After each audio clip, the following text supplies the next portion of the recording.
Namo tassa bhagavato arahato samma sambuddhassa. The subject of the discourse is the potency of action as found in Dhammapada. This is the second discourse based upon Gatha number 1. That is, Mano Pubbangama Dhamma Mano Sattha Mano Maya Manasache Paduttena Bhasativa Karotiva Tatonang Dukkhamanveti Chakkang Vahato Padang.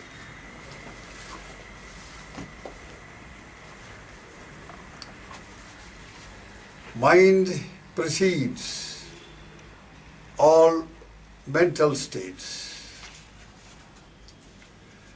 Mind is their chief.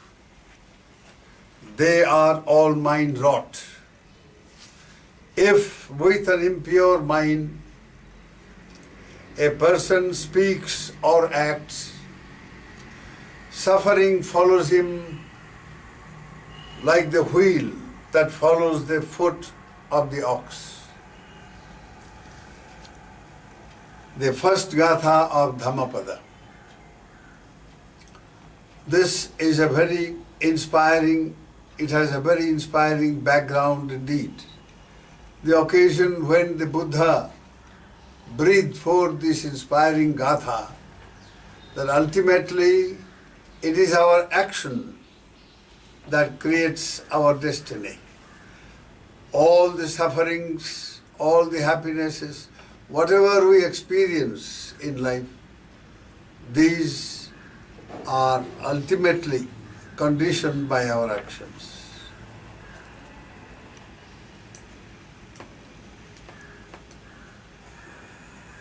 Some here.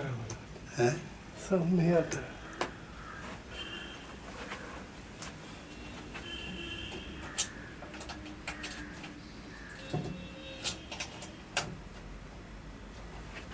अभी थोड़ा बोल के देख sound नहीं आया बोला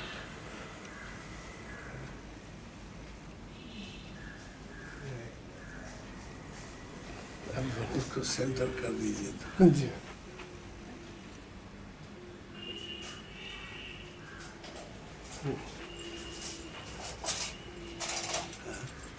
अभी बोलो अभी आएगा हेलो अभी आता है बोले थोड़ा बोल के देखिए अच्छा ठीक है अभी ठीक है I was telling you that the discourse today is based on Dhammapada Gatha number 1, which reads as follows. Mind precedes all mental states. Mind is their chief. They are all mind wrought. If with an impure mind a person speaks or acts, suffering follows him like the wheel that follows the foot of the ox. Now this Gatha was pronounced by the Lord on a very poignant occasion indeed. The background story of this Gatha is about the Arahat Chakkupala. It seems the Arahat Chakkupala had become blinded as he was spiritually transformed. Simultaneously with his attainment of enlightenment of an Arahat, he also lost his sight. So anyhow, briefly, he was able to come back from the forest monastery to Jetavana, where this particular Gatha was pronounced. His younger brother Chulapala, he had built a cottage and offered it to the Sangha in Jetavana. So when the Arahat arrived in a very supernormal manner, and I will explain that as we proceed, So he arrived at the cottage with the help of Indra, the Sakko, the Devanam Indra, the ruler of the divine world of Tavatingsa. It seems he was sitting on his throne made of yellow precious stone, and suddenly the throne became warm, then heated up. So he said, well, how come this is happening? So he found out that something very extraordinary has occurred in the human plane, and that an Arhat was, as he was trying to come on the way to Jetavana, something happened on the way, so he was stranded. So he immediately went and helped out the Arhat. He came back, he arrived at Jetavana, and he also, told his younger brother about his arrival. So that evening, passed off just routinely. Next day, some monks had come from other places, and they were visiting Jetavana, and they visited the kutir of this Arhat, Chakkupala, and they found that when he had spent his whole night, previous night, walking as usual, though he was sightless, and in the process a lot of these small little white ants were killed. So they were shocked. They said, how come this monk, they didn't know who it was, how come this monk walking up and down, is practicing walking meditation in the night, and now so many creatures have been killed while walking and they have not seen. So they went to the Buddha and reported the matter. So the Buddha said, well, the person who walked up and down there is Chakkupala, an Arhat. And it is impossible for an Arhat, an enlightened being, to commit an act of killing. So it's Arhat, obviously, he didn't kill knowingly or anything like that. Then Buddha asked them, well, did you see the Arhat? They said, no. Did you see him walking up and down there and killing these creatures? He said, no. Then how come that you are speculating that he did it? Then they say, well, we went and visited his kutir, his cottage, and there we found on the ambulatory, on the walking meditation place, these creatures were all killed, and obviously he must have done that.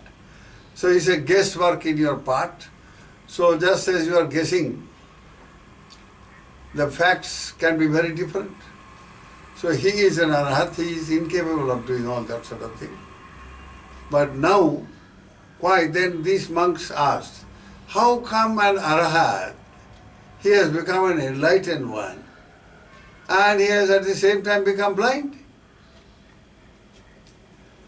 So, this was a very significant question, and the Buddha had to answer it. So Buddha said, yes, your question is quite right. Now do you want to hear why he got blinded as he became a Arhat? Then the monks were very, very anxious. He said, yes, Lord, please do reveal. And then the Buddha said, this Arhat, Chakkupala, his story is very extraordinary. He comes from a family, very, very wealthy family of Savatthi, and he was the head of the family, in fact. He had heard a discourse here one day, and he decided to become a monk. He said, as a lay person with all my involvement as a very, very wealthy man, I have got all kinds of ventures, business ventures and agricultural ventures and all that. No, with all this I cannot really aspire to become an enlightened being as a layman as I am now. So he decided to renounce the worldly life and strive to become an enlightened person, to be free from recurring existence and the suffering that recurring existence of samsara brings. The word samsara itself means recurring existence.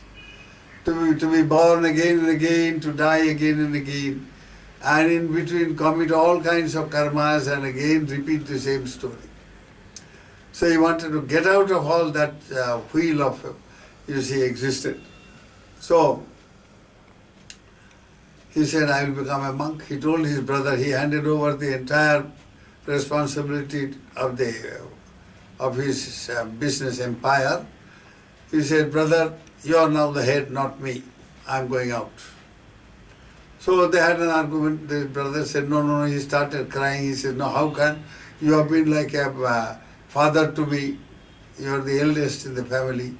And you looked after us from our early days. How we will be orphaned if you go away and all that. There is plenty of wealth in the family.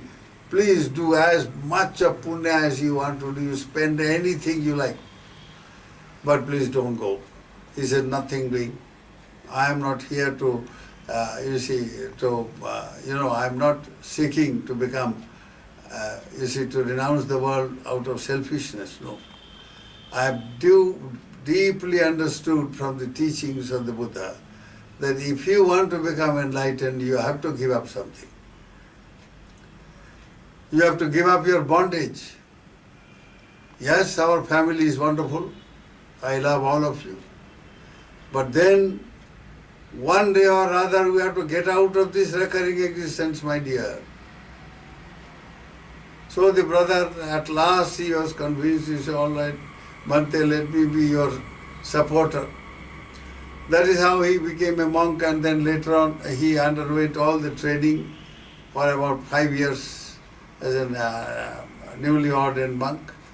Then he asked the Buddha, he said, Bhagavan, how many pursuits or methods of sadhana, what we call in India sadhana, that is pursuing a particular mode of spiritual life that is, aimed at liberation from all worldly sufferings and worldly existence, and becoming an enlightened one.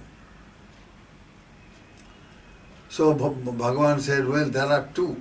One is when you live among human beings, in this society, with in the populated areas, and you study the Tipitakas and pursue your spiritual life as best as you can, and perfect the paramis and so on.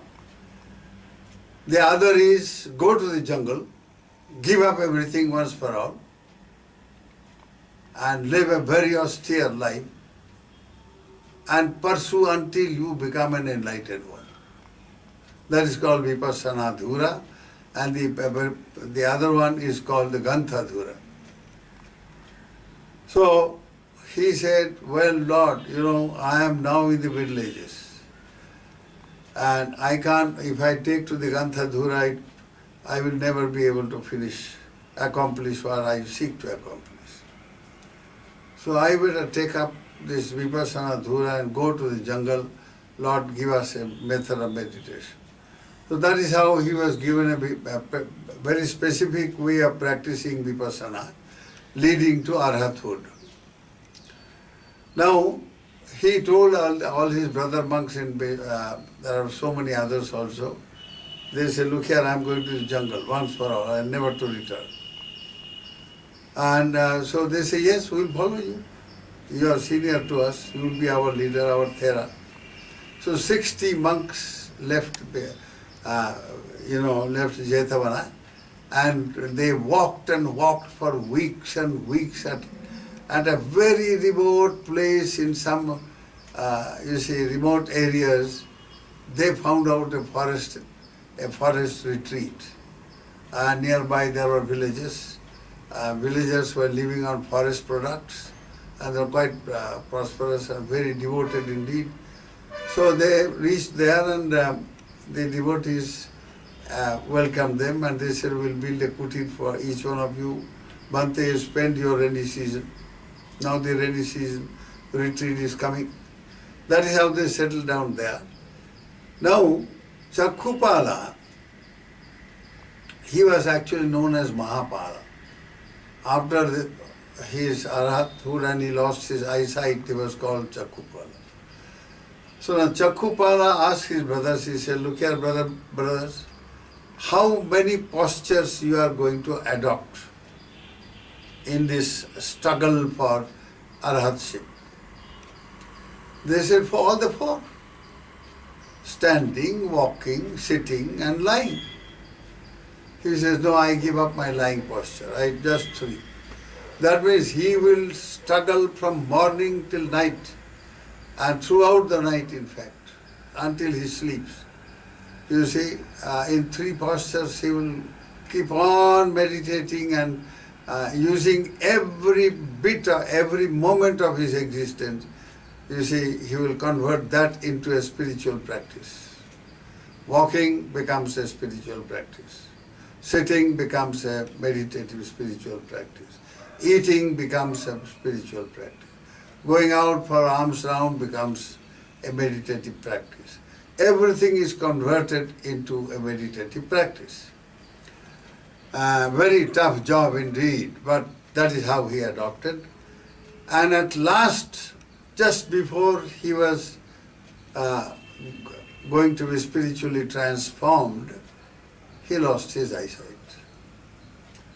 His eyes started, you see, the tears started pouring down, but he lost his eyes. But he had become an arahat. So these brother monks next morning came. It happened in the middle of the night. And the brother monks came and they said, Venerable Sir, it is time for our Pindapata, our alms round, the morning alms round for Kanji and all that. So he said, well brother, is it time? He said, yes sir. Then you go brother, I am not able to come. How? Then they say, well, you see the outer sight has gone, the inner sight has come. So that kind of mystic language, they understood he has attained to spiritual transformation. He has become an enlightened one, but he has lost his eyesight in the process. So they went into his cottage. They saw his eyes were simply, tears were flowing. They were profoundly moved indeed. They said, Venerable Sir, please don't worry, we'll look after him. And we'll bring all your, your alms food, etc. You will be a teacher to us and guide us. They went to the village and the villagers asked, where is the Mahathera? Where is the head of the Sangha? They were very fond of him. So they said, well, this is what happened. He lost his eyes. But his inner eyes have opened to enlighten all of us. So they started crying, the villagers. Some of them actually rolled on the road to show their grief for him. So they said, no, we'll go to the Thera, we'll carry the kanji for him. And so on. They went and saw him sitting there with the eyes, you see tears flowing like that. So they said, Venerable Sir, they started crying also. And they said, Venerable Sir, we will bring everything for you. Please don't worry. Please teach us the Dhamma. Please help us, to attain liberation from all the suffering of the world. Your suffering, teaches us what samsara is, what recurring existence, this to be born again and again and to die and to be reborn again and again endlessly, sometimes enjoying a very happy life in a higher plane of existence, so becoming a deva somewhere in a divine realm and enjoying immense blissful existence.